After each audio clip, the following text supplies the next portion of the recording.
त्या दिवाळी आली आणि घरीला आलं. खूप आवड बाय पत्त्यांच्या नावाखाली दिवाळी करणारा मावशीने बसला. खूप किलोमीटर फिरायला सांगितलं. विदाउट शुगर विदाउट मिल्क तेच सांगितलं मी तिला त्याला. खेळायला येतं पण खायला येतं ना. खायला आईच्या 4 दिवसाआधी मामाचा बर्थडे झाला ना, त्याने पार्टी ठेवली. सांगा रे सगळ्यांना, पत्ते खेळायला कोंड्यातून वाघ आला. इडली सांबार बघून व्हेजिटेरियन वाघाला लागली भूक. कुकू ओले सृष्टी ओले ओय.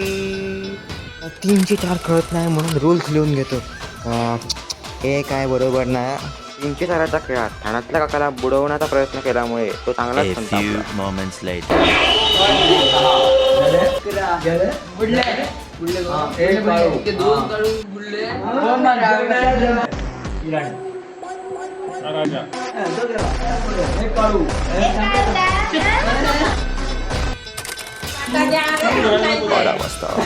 वाटी दे वाटी दे.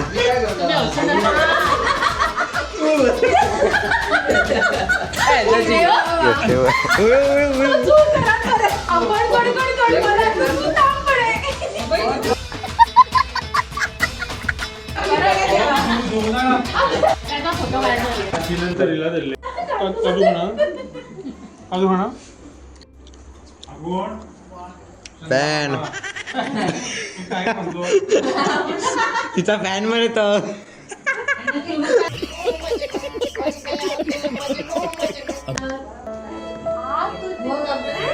माझी मावशी माझ्या बहिणीची शाळा घेत होती आणि तिथे आतला काका पत्ते खेळून मिळालेले अनुभव आणि त्याच्यातून मिळणारं सार सांगत होता.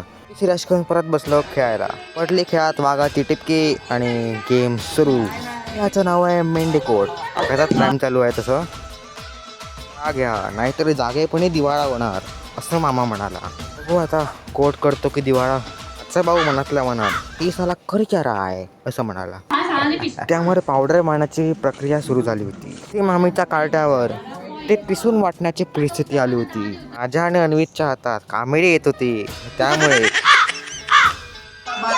पण तुझ्याकडे किती पानं होती? 12 महिने 12 प्लस आम्ही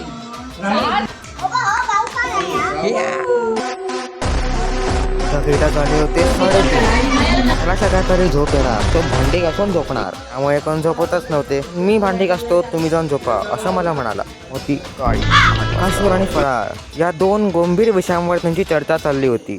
आमचा आदर्श कुत्रा. बरं हे तो चल चल.